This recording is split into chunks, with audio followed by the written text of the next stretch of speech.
This is Giorgi Iukuridze, CEO and co-owner of Shabo winery, located in the Odesa region here in Ukraine. If anyone has had a tough time keeping his business open, it's this guy. Shabo is the biggest wine producer in the country and has won dozens of international awards. But the 2002 Russian invasion hit this industry hard. Giorgi says wine profits across the industry have taken around a 50% hit, a steep number for a country that's been working for more than 30 years to shake off a Soviet legacy that prevented it from sharing its rich wine tradition with the rest of the world. Ukraine's wine sector lost roughly half of its vineyards when Russia first invaded in 2014 and illegally annexed Crimea. Wine is produced in several areas in Ukraine, including the Carpathian region in the western part of the country. But the best growing conditions are in Odesa, near the Black Sea coast, where Russia has been trying its damnedest to occupy. And since Russia can't occupy Odesa, it bombs the region as often as it can. Some wineries are under Russian occupation right now, and some have suffered damage from missile strikes since the start of the war. Shabo, fortunately, hasn't been hit. But with Russian aggression came a greater desire from Ukrainians to pass on those French and Spanish bottles of wine in favor of their own. Georgi and Tatiana will take me to Shabo winery and give me a tour of the property and explain what it takes to make wine in a country at war. Okay, y'all, so we're taking a pit stop at a gas station. It's the only decent one on our way to the vineyard. So just wanted to show you the impact of the Russians destroying the bridge that we would have ordinarily taken to get to the vineyard. So basically, you have all this traffic. I think it would be better if I turn around this way.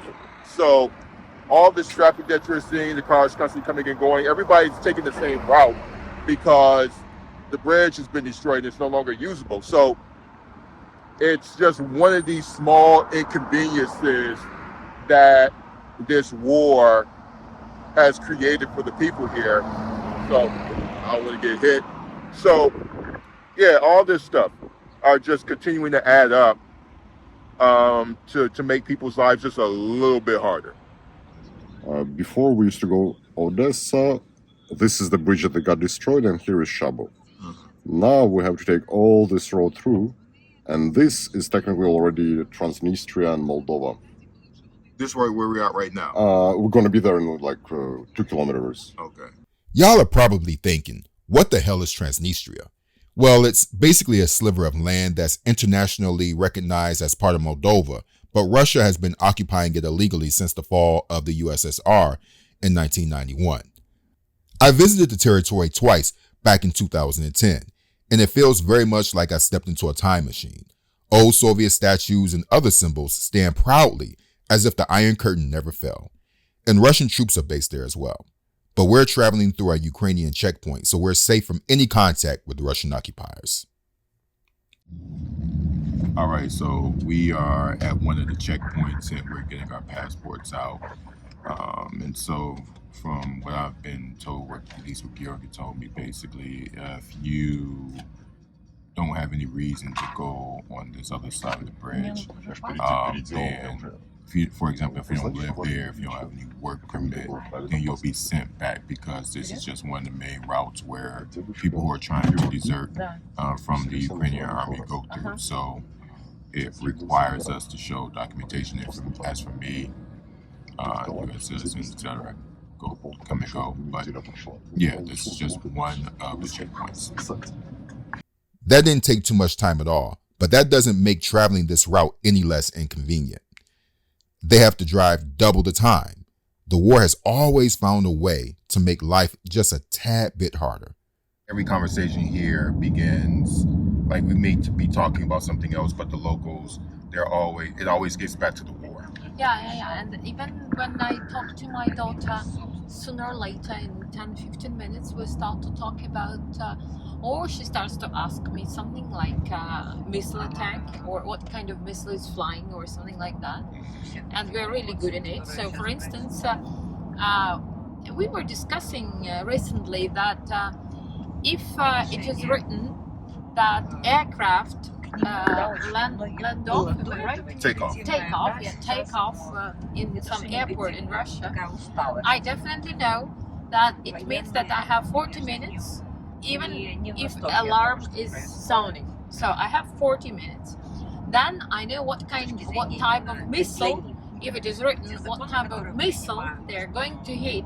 So I can, again, I know how many times I have, but it's horrible. So if they attack us with the shahids, I even don't get up from my bed, because I know definitely that our guns of war, our air defense will hit it. But it's not good. I'm discussing war with my daughter. We're discussing war with each other, frontline soldiers, what our soldiers need, what we have sent. So it's I hope that sooner or later we'll come back to normal conversations like we used to have. But right now it's just I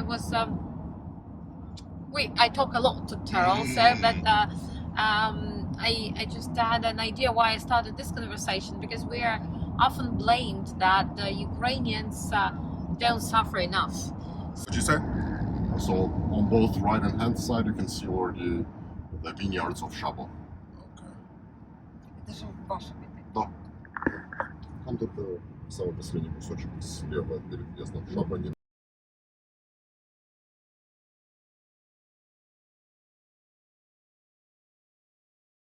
Which is a white dry wine. There are some old vines that are more than 50 years old, and we also planted some new ones a couple of years ago. And we actually planted new vineyards, almost 20 hectares, 4 months ago. So we continue to invest. We see the future. It's the matter of time for us, because we have the truth and the land on our side.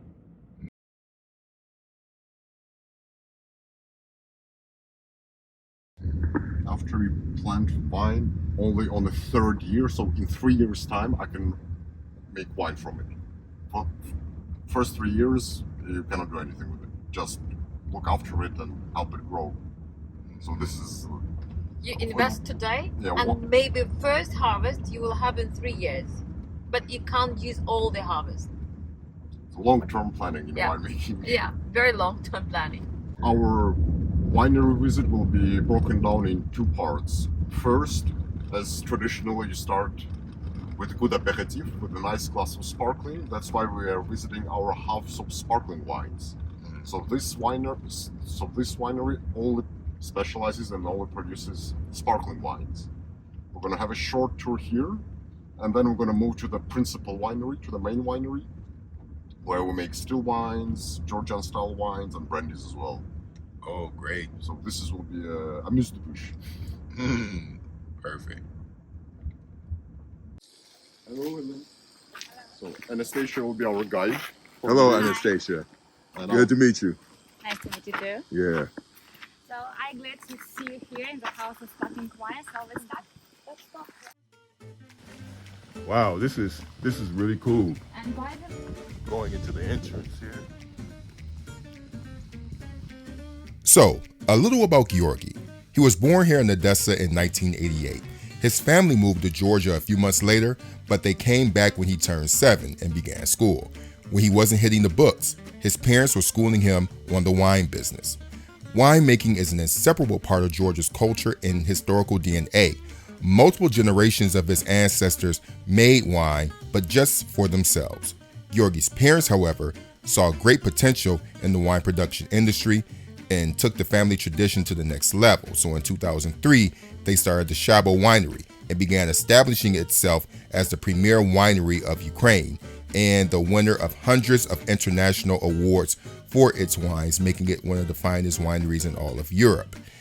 Eventually, he went on to study in Europe before becoming CEO of the family business. Thousands of wine lovers come here every year to learn more about the winemaking culture of Ukraine.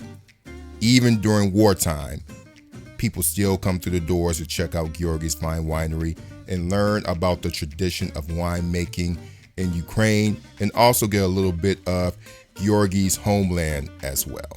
You know, in Kakheti, you have which is called alaver, which is essentially like a wine arc. Of course, being Georgian, we had to bring some part of my homeland to Ukraine, and this we did with my family as a small reminder of our Georgian roots. This reminds me of Georgia very much, like this arc and like the We can ask Georgi, may we try? yeah. Yes, these ones are all Yeah, table, like table. table wine. Oh wow, yeah. So these grapes here, let's try. It's not correct. It's still early. Yeah, It's okay. But it's nice. it's nice. Nice. It's very good. No. Городским жителям подходит.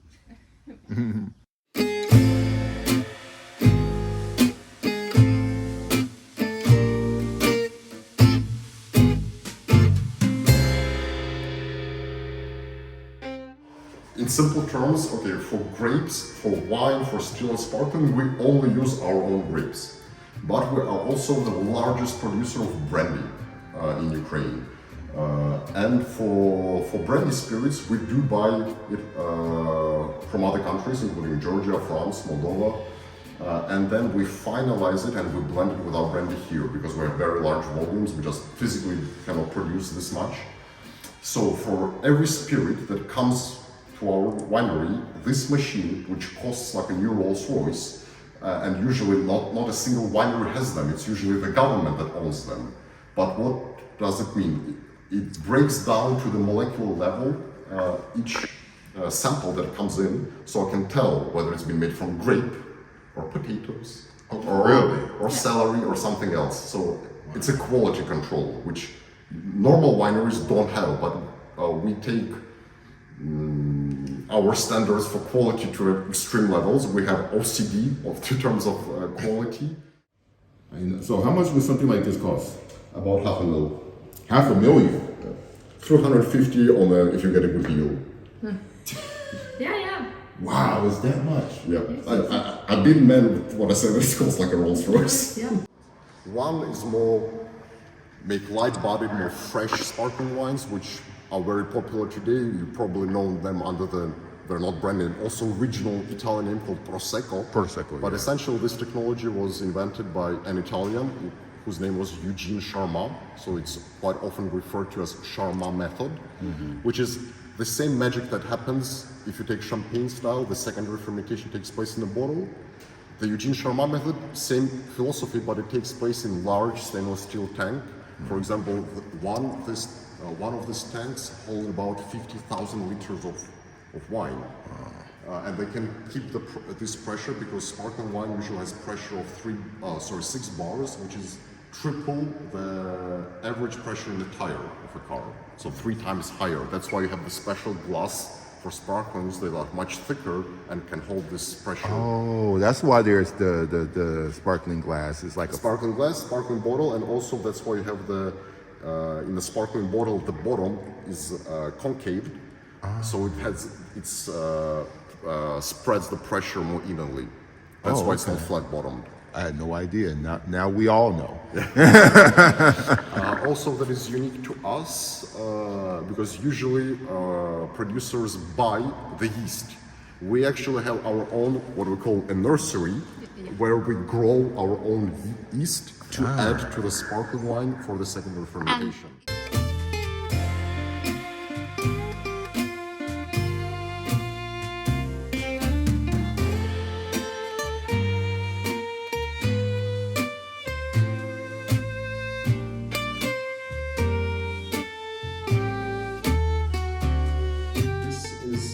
Vintage of 2019, so it's spent 3 years in the bottle on fine yeast. 3 years in the bottle. Exactly. With the fine yeast. It's made from 100% Chardonnay, so it's called Blanc de Blanc. Oh, it's apples. And as you know, sparkling can be brut, extra brut, semi-sweet, semi-dry, etc. This one is called cuvée, which means it has 0 sugar in it. It's fitness. Oh, okay. Cheers for peace and victory. Yeah. Мишвидово гармачос. Garmachos.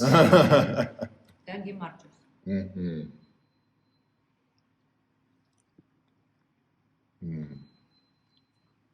So you can, even though it's almost 5 years older now, you can feel the freshness. Yeah. You can even see the finer, the smaller the bubbles are, the higher the quality of the sparkling is. So, Kagaya Gorgi. Magaria. Just a minute. Wow. You talk Georgia. You speak Georgian. That's right. I was accepted into the Peace Corps in 2003 and assigned to Georgia to teach English in a little village called Valle, just an hour northeast of the Turkish border. I lived on a farm for 2 years where I developed my passion for drinking wine. My host mother also taught me how to dispatch a chicken. I've been traveling to Georgia almost yearly since then, including as a Georgian language student back in 2008 when Russia invaded. I even wrote about it for my student newspaper at the time.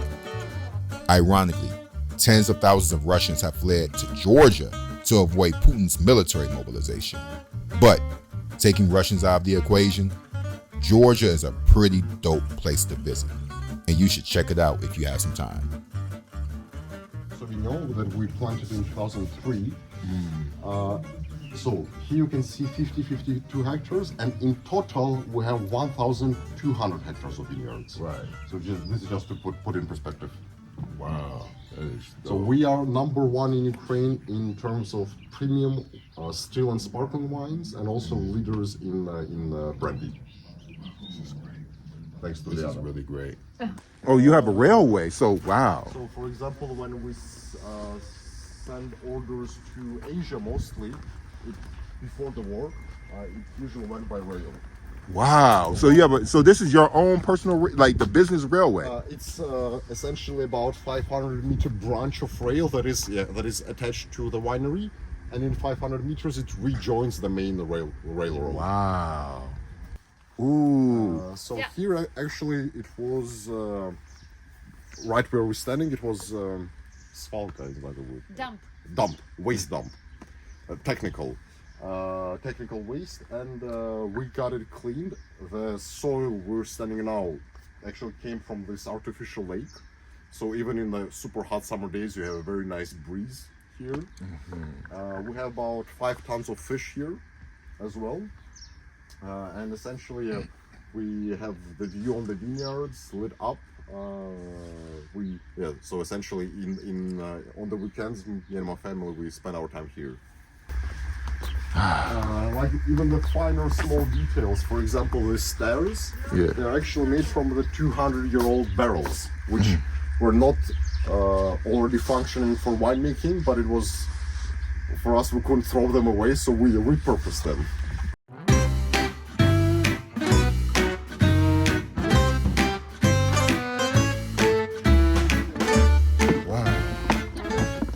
I mean, this is, I don't have any words. Usually I like try to explain, but like I don't need to. I can just show people what we are experiencing, I literally have no words for how beautiful this is,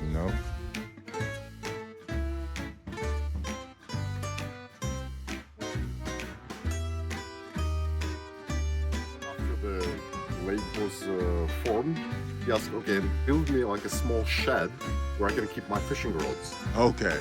In my family, being the perfectionists they are, and putting it to the extremes, this is the shed for the fishing rods. Okay, so we're going to go into the shed for the fishing rods. All right, come on, let's go into the shed. At least that's how it started. Let's go into the sheds, y'all.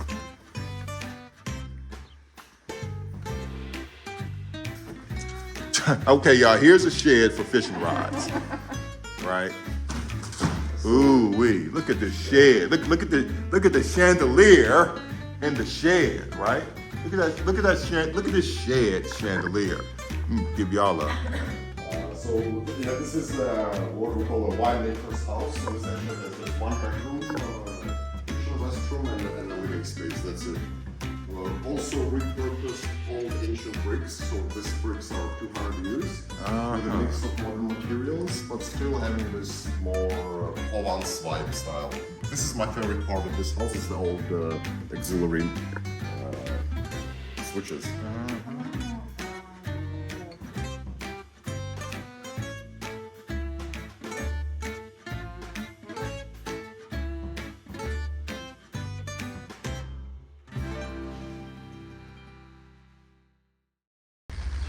Common feedbacks I receive from the guests and the visitors that come to Shabo is I felt like I was in Europe, or I felt like I was somewhere outside. From one side, I like that compliment. From the other, I don't want this dissociation that Europe has it better than Ukraine. This is to show that Ukraine has the potential to have it better than anywhere else in the world. Yeah, that's true.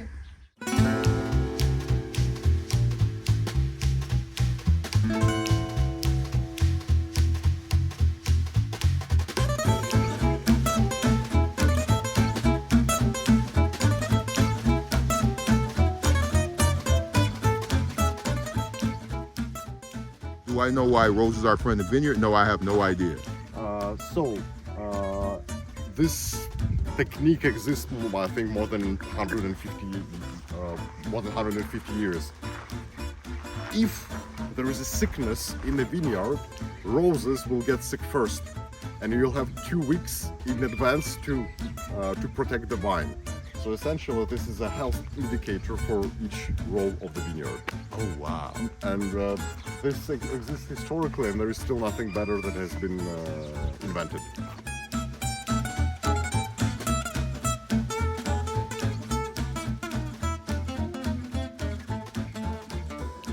So we're walking through 3 million liters of white wine. 3 million liters. Wow, all around us. Can you believe it? 3 million liters. Wow.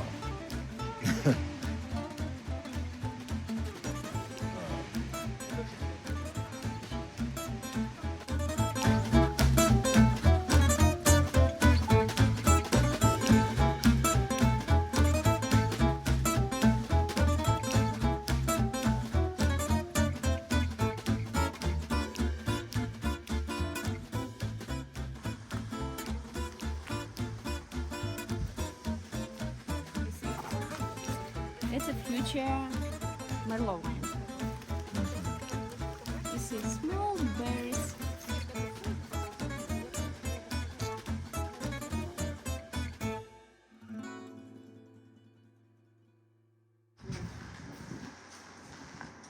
You're into 100-year-old wine cellar.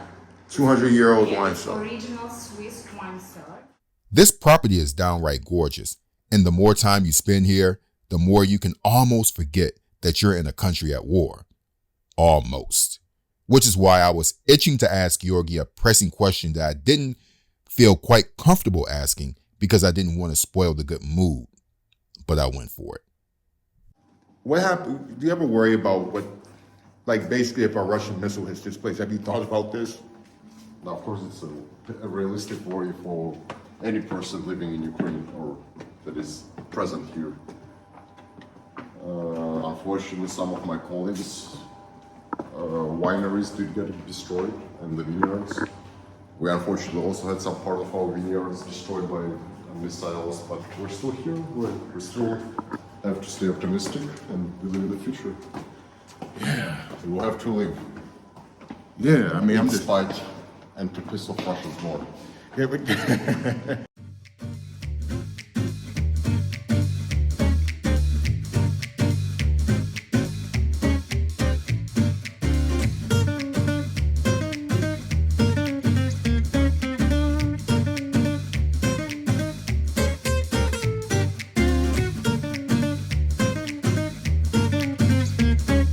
today we're trying only the top ranges of wine. Wow. So the first wine we're trying, it's our local variety called Kuruk, which translates, as you might have seen in the museum, as foxtail, because of the fluffy form of the grape bunch, which resembles a tail of a fox. Red wine is the most common mistake made. There is a misconception that it should be room temperature. It should be room temperature if you lived in the 19th century or before central heating, because the average temperature at that period was 19-18 degrees. Today, the average temperature in the household is about 24, and when red wine is warm, the only thing you feel is alcohol. Yeah, and It's very rough, it's very unpleasant, so it should be chilled down to an extent. So usually the rule of thumb is 30-40 minutes in the fridge before serving. and then enjoy first the nose. Don't be shy, even if you don't have such a beautiful, large Georgian nose. You can go deep and have the full lung effect. So Wow. So tell me, how do you learn about practice just by drinking. just by okay? So we're gonna do some practicing, okay? This is one of the oldest technologies in the world. How it's made. So this amphora is buried neck deep underground. Then the whole grape bunch goes inside, and I mean the whole thing, with the stem, with the skin, the whole shebang. And then the fermentation process starts and takes place for, depending on the winemaker, anywhere between 2 months to, they can hold it for 2 years sometimes. Because it's made from clay, it's porous a little bit, so it does let a little bit oxygen inside. So the color is actually comes from clay and light oxidation. Orange wine is term made up by marketing department. It doesn't have to do anything with oranges, just pure color description.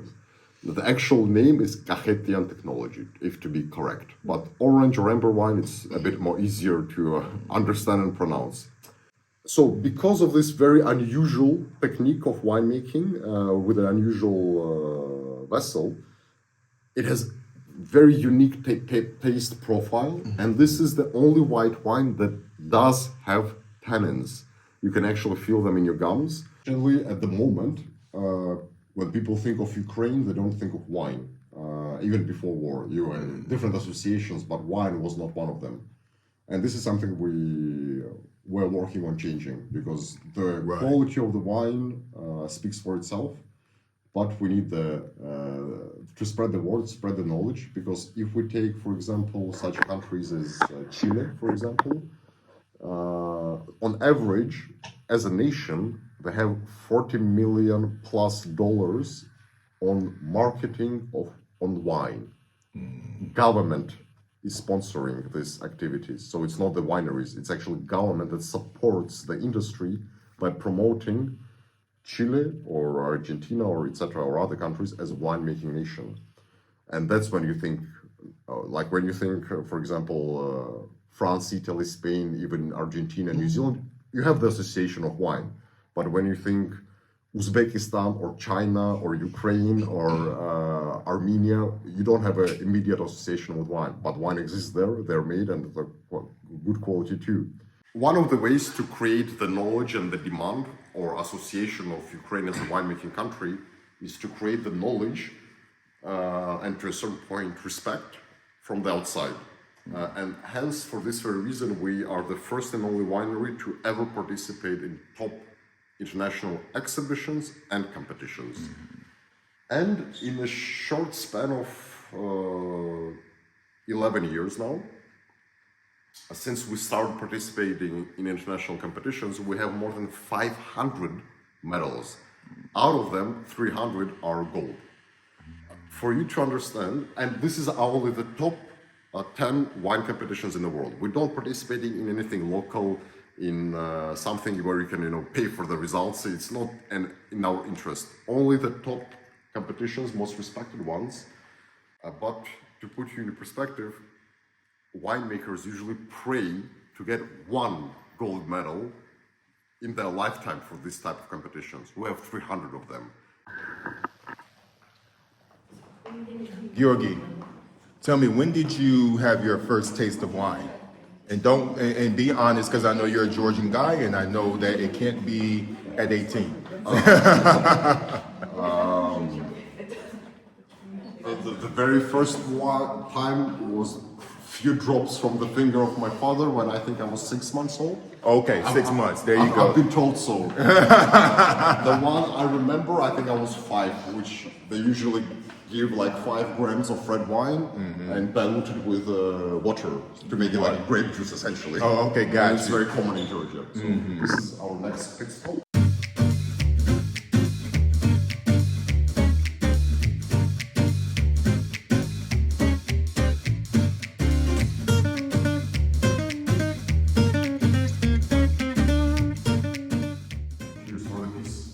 Cheers for the feast. Yeah.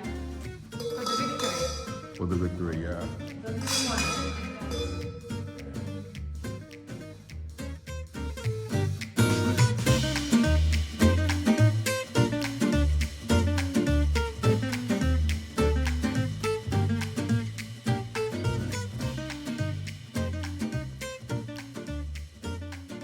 Our philosophy is wine is culture, but it's not only culture of winemaking, it's also culture of business, culture of ethics, culture of working with your colleagues, and culture of paying your taxes, to say the least. Because we believe in the words of our president that everybody has their own front and has to be effective where they can be. So if we exclude not include our charitable or humanitarian aid that our family or our company gives, just to take pure taxes on sales that we paid only last year, including the fact that alcohol sales were banned for the first 3 months of the war, so we worked essentially 9 months last year. We still paid nearly 20 million euros in taxes only. And of course, during war effort period, we know where this money can go to, where it can be more helpful, and hence the joke that I'm more dangerous with a bottle of wine than with a machine gun, because I know where I'll be more effective, where I can be more beneficial to the state and the independence of Ukraine.